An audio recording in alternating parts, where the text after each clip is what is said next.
The personalities that matter with Keith Vaz on Talking Points. Leica Radio.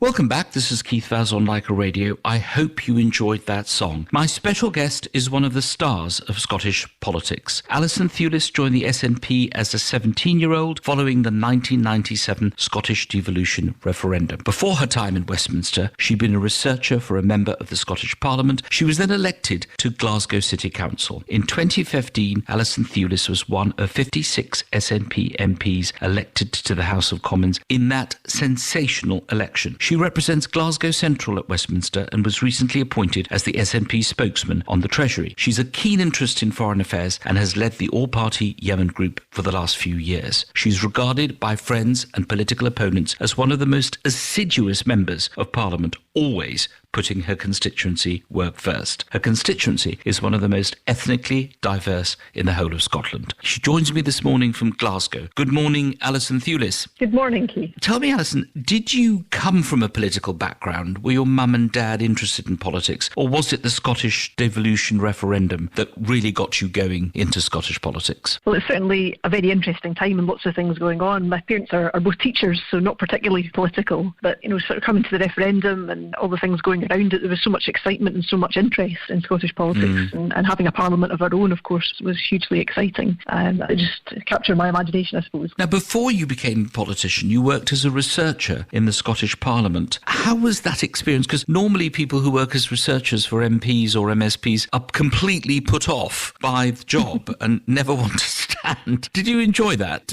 Did it inspire you to go further? It did, yeah, and I already knew quite a few people that were local councillors, and that kind of casework and being able to help people in a very real and meaningful way was very interesting to me, be able to solve the problems that people came to you with and to actually give people some practical support. So it was that kind of thing that I could really do something here, I could really help. So I was very keen when the council elections came along in 2007 that I would put myself forward for that. And you were elected to, obviously, one of the most famous councils in the whole of the country, if not the world, Glasgow City Council. And you went on rather like you did in 2015. So many of you got elected. It was a Labour stronghold. Did you expect the SNP to be able to capture a city council like that? Was that something that was on the cards, or was it a surprise? Well, it took a longer time, I suppose, for us to take the council. We only took that in the previous council elections just passed. So 2007, I was one of 22 SNP councillors out of a council of 79 councillors. And even that was a revolution. People didn't know what to expect from us. And,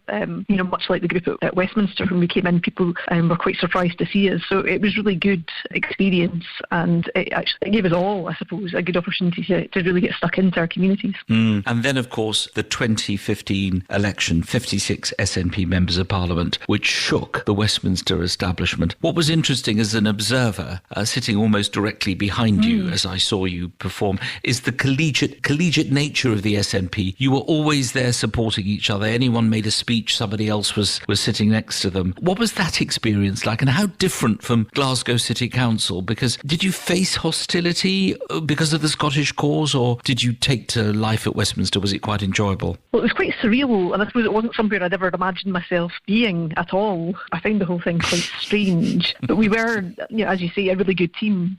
Some of us knew one another for a long time. We're quite a small family in the SNP. We used to be quite a small party before we had the huge expansion of numbers. So lots of us knew one another quite well anyway, and we still have that good support for one another. So we're still a very good tight-knit team, and we did face some hostility for the party that we are and what we believe in.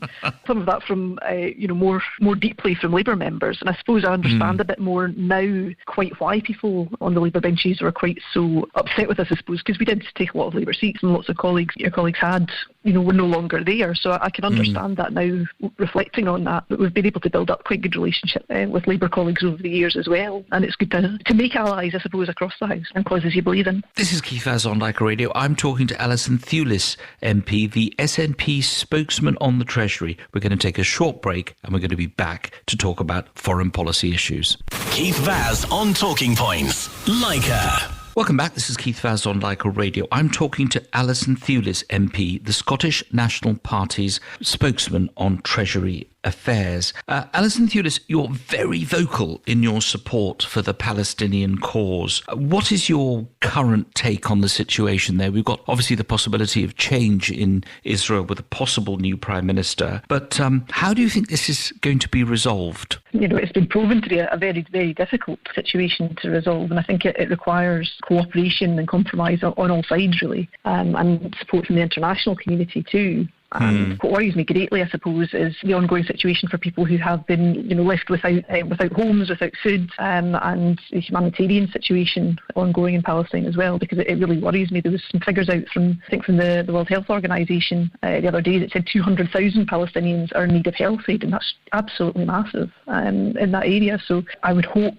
that we can get to some position where we can start to have a degree of negotiation, a degree of compromise, and perhaps it will be the new leadership in Israel can help facilitate that. I don't know, it's a very fragile coalition that they begin to draw together there, but I'm always hopeful that there is some opportunity for negotiation for peace, because people can't move forward without that. Now, another country in the Middle East which is very close to your heart is Yemen, and a lot of people have commented about the passion with which you've spoken about the war in Yemen. Do you think it's still a forgotten war? And how do you see that ending? Do you think the Biden administration coming in means that the Saudi Arabian coalition might come to an end? It seems to just drift on forever, rather like Palestine. It does, yes, and obviously pay tribute to you for your time as chair of the all-party group in Yemen and for the support that you've given to me and to my Yemeni constituents who've been so concerned for their families and their relatives back in Yemen. And I think, again, the Biden administration is a chance for a fresh look at the situation, a fresh look at arms sales, a fresh look at humanitarian aid to the region and the prospects of rebuilding, because it has gone on far, far too long. It's not been at the top of anybody's list,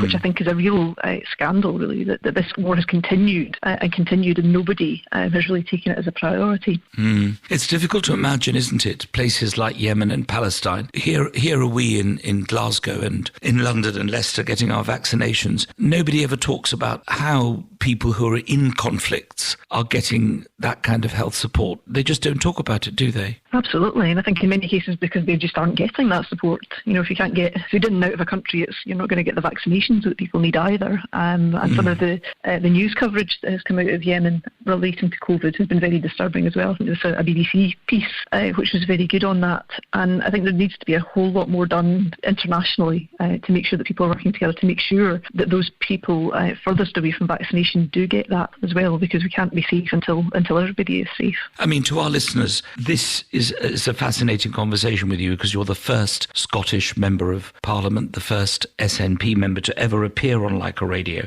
If you get your independent Scotland, do you think the foreign policy approach of an independent Scotland will be different to that we are currently having in the UK? I believe so, yes. And, we would want to be a country that takes our international responsibilities seriously, contributes to international aid, that contributes to peace in the world in all different aspects. And you look at the kind of the model of the Nordic countries and the way in which they approach international affairs, that would be the model that I would very much like to see Scotland go down, as being that kind of, that neutral, that honest broker, that contributing to peace in the world. And when you look at some of the policies that we have, like getting rid of nuclear weapons from Scotland, again, that would be a huge contribution to that end. And when we, in our limited capacity to give some foreign aid, supporting countries around the world where Scotland has links.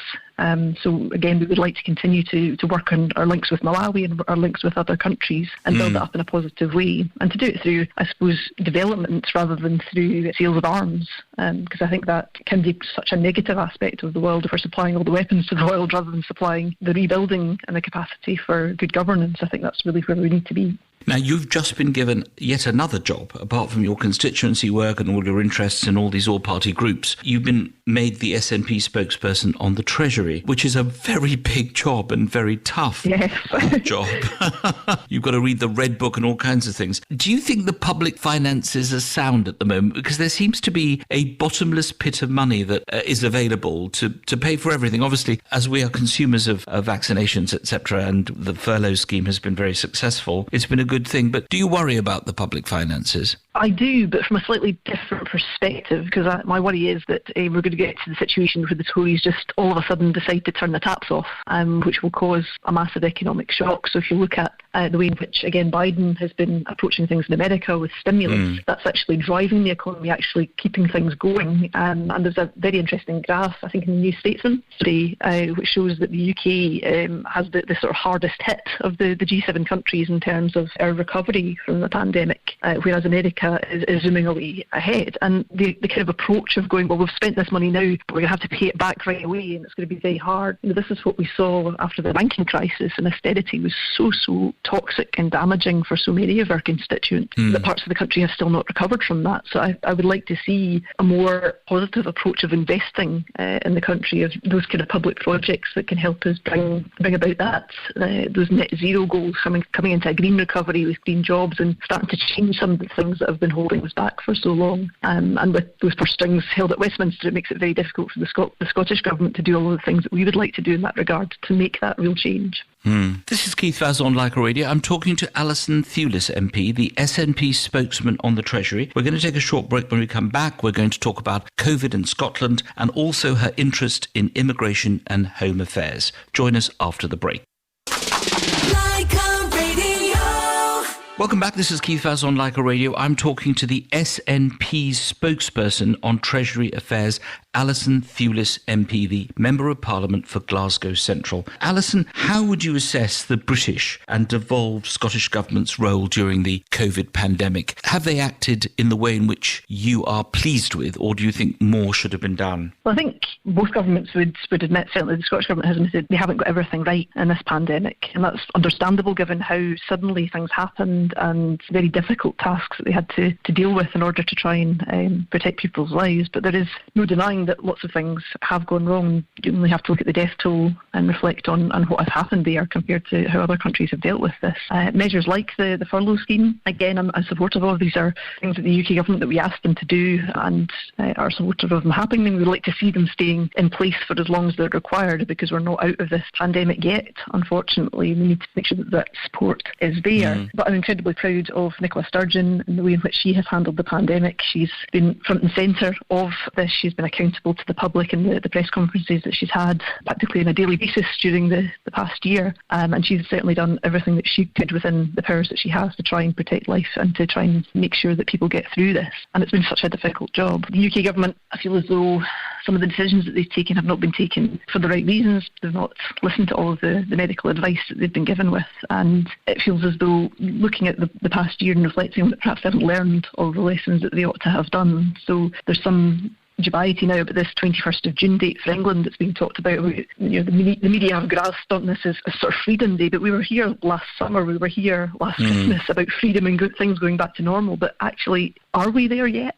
With the new variant and everything else, I'm not sure that we are. And I think with the UK government's kind of fixation on these arbitrary dates for things, it's made things quite difficult, because once they've said these dates, it's very difficult for them to go back on it. Now, as you know, the Prime Minister has announced an inquiry. There's going to be an inquiry into the whole way in which the pandemic was sorted out or not. Do you think this should be timetabled? I think there's no start date and there's no finish date. I mean, we do have an inquiry, which is good news. Do you think it should be timetabled? Oh, I definitely do. I think promising, some inquiry far off in the future just doesn't really cut it, given the year that we've been through. And Nicola said that she would be happy to have a Scottish inquiry if that was appropriate. Happy to work with the UK government on theirs as well. But I think there's so many people have had such a difficult time. They've lost relatives, they've lost loved ones, that we really need now to start getting answers on this, because we don't know what the future holds. There could be, further issues, further pandemics. We need to have learned the lessons from this one so that we're ready for whatever the future brings. Now, a few days ago, you were one of 27 signatories. You signed a letter to the Home Secretary, Priti Patel, over the new proposals on immigration. Why is this issue so important to you? And I think those of us in the rest of the UK were watching the events in Glasgow recently where 2 people were about to be deported, but it seemed that the whole of Glasgow turned out to support them and the deportation was put off. What's wrong with the current proposals that Priti Patel has put forward? Fundamentally, what's wrong with them from a Scottish perspective is that it doesn't meet the needs of our economy. We want people to come here, to stay, to work, and to belong here. Whereas Priti Patel's approaching this from the kind of arbitrary, we need to reduce the numbers of people coming into this country, without any kind of real reasoning for that other than chasing Daily Mail headlines. And what we have is a system which is absolutely brutal and horrible to people. The immigration system just treats people with no kind of dignity or respect or humanity. And that was kind of exemplified by the events in Cairnmuir Street, Ballot Shield, the other week there, where people saw a Home Office van appear in their street, and they saw their neighbours being taken out to that van, and they said, well, you're not leaving. You're not leaving with our neighbours. And they just sat around the van, and then more people came, and neighbours came out of their houses, and because it was a need, the local Muslim community started bringing out food and making sure that everybody was fed and watered, and everybody was saying, these are our neighbours, let them go. And, that really exemplified to me the kind of city that we are, that we will look out for one another, that we won't let things like this happen, and that we're not happy with the way that the Home Office conduct its policy and with the way that Priti Patel is taking this. Obviously, in the interests of balance to our listeners, we have written to Priti Patel in the past and asked her to appear on the programme to put forward her views on her policies, and we will certainly write again after this interview. What do you most enjoy about your constituency work, Alison? You've got 4 times the number of ethnic minorities in your constituency than the Scottish average. How would you seek to make Scotland and the Scottish establishment more diverse? So I suppose the first thing is I absolutely love representing this constituency. I would quite happily claim it's the most wonderful constituency in the whole of the country, because the people are so kind and so welcoming and look out for one another. And in addition to that, all the kinds of food that you could possibly want in the world. I would say the country's best samosa chaat from the delicious Corner Bakery. You've got fantastic pakora from Ranjit's Kitchen in Pollokshaws Road. All of the fantastic food that we can have here, as well as the warmth of the people. And what I would like to see, I suppose, is more of those people who've come from around the world stepping forward and saying, I would like to represent my community, I would like to be a councillor, I would like to be an MSP, I would like to be an MP. I'm more than happy if somebody wants to come from my seat. That's absolutely fine.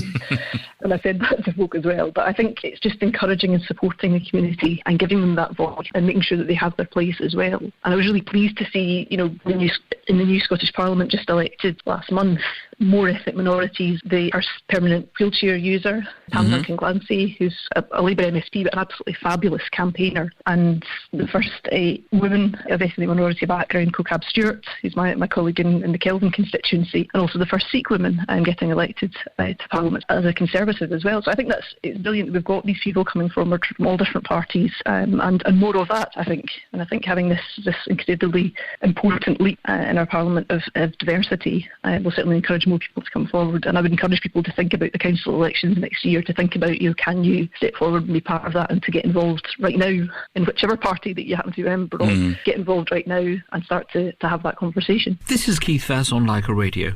After talking to Alison Thewliss MP, and indeed after the 10 o'clock news, I'll be talking to Vivan Gandhi, the human rights lawyer from Mumbai, then to Neil Reithather, the director of the Hear Clinic, about people having a problem with hearing. And we're off to Leicester to chat to Sheetal Adatia, the president of the Sri Hindu Temple, about the Katha celebration, which starts tomorrow. Join me shortly.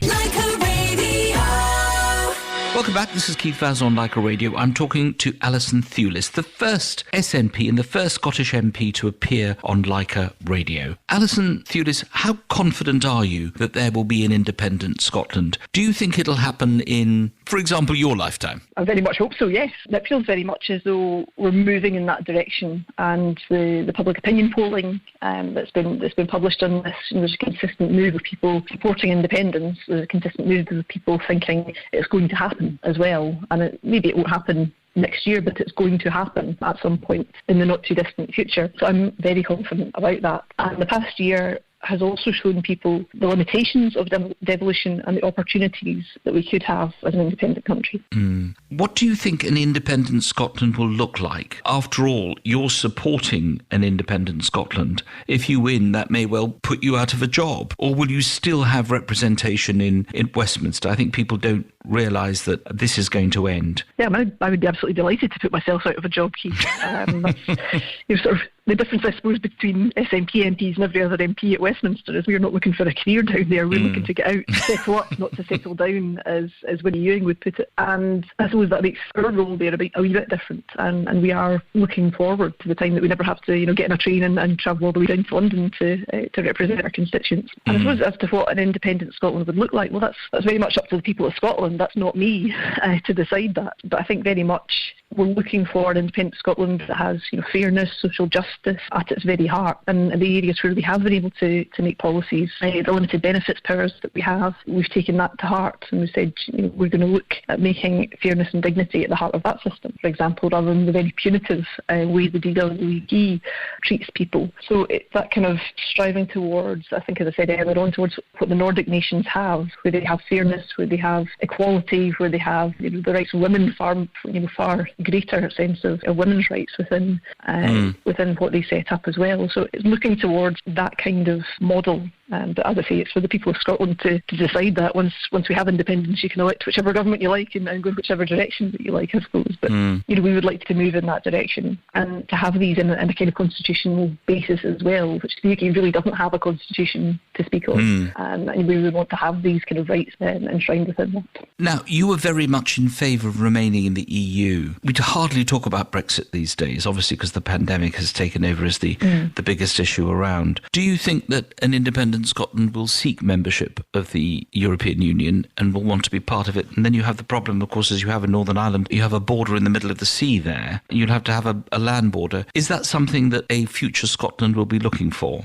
And certainly we would want to have EU membership. We never wanted to leave the EU in the first place, and Scotland voted 62% to remain within the EU in that referendum. So I think we would very much want to be part of that. We would think it's a hugely important bloc in terms of economics and trading, and also in terms of the social benefits that you have for being part of the EU as well. And I think the way in which the pandemic has coincided with other things this past year, we haven't really felt that because nobody's been able to travel anyway. But all of those little things about how travel is easier as an EU member, I think we will really miss when those come back. Scotland would very much want to be part of that. The practicalities of borders and other things are a matter for negotiation, and we would hope that the UK government would negotiate those things in good faith, because it's not in our benefit or in their benefit to have a hard border along the border of Scotland and England. So we would want to negotiate our way through that and find a solution that works for us, because there are, of course, lots of other countries that border the EU in different ways. You've got Switzerland there in the middle, you've got Norway, and they have all found solutions that work for them. I'm very much looking to do something which will work for Scotland and England. Finally, Alison Thewliss, your constituency is obviously very special. It's got 4 degree awarding institutions, so they must all be very bright in Glasgow Central with all these degrees. You've got the Clyde running through the middle of it. Is it tough leaving everything and getting on a plane and flying down to Westminster every week, or have you got used to it? It's the hardest thing to travel down on Monday morning and leave Glasgow, particularly if it's a Monday morning where the sun is shining and the city's looking absolutely glorious. It's very, very difficult to leave. And the one benefit, I suppose, of this past year is I've got to be in Glasgow almost all the time and in London a lot less. And it shows you what's possible, I suppose, that you can have remote participation, you can do all these things in a virtual way. And I would very much support more reforms of that kind for Westminster. But it has been a real pleasure to spend more time in Glasgow, even though it has been a very, very difficult year. And as I say, I think it's the best constituency in the country, and the more time I can spend in Glasgow, the better. Alison Thewliss, it's been a real pleasure talking to you. Thank you for joining us this morning. It seems your passion and commitment has got even more fired up after 3 election victories and after being there for now almost 6 years. We always ask our special guests to choose a song that means something to them, something special to them, and to dedicate it to someone or some people who mean a lot to them. Which song would you like to choose, and who is it dedicated to? Thank you very much. I would like to dedicate Can't Take My Eyes Off of You, the Muse version of that song, to my husband, because it's a song that we used to dance to in the Students' Union way back in the days when we met. So I'll dedicate that one to him for being so patient with me over all these years. I'm sure he's going to love it. What's his name? It's Joe. Joe. Well, this is Alison Thewliss's song for Joe. Alison Thewliss, again, thank you so much for joining us. Thank you, Keith. It's been a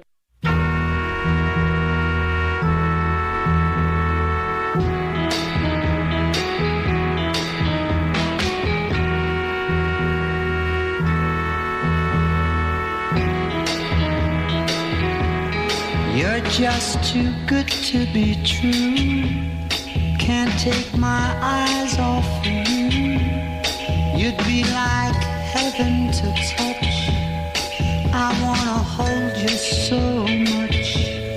At long last, love has arrived, and I thank God I'm alive. You're just too good to be true. Can't take my eyes off you.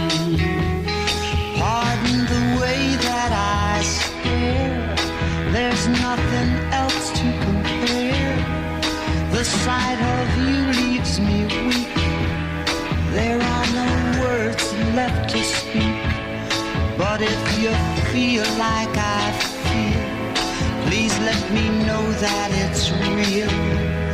You're just too good to be true. Can't take my eyes off you.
Just too good to be true.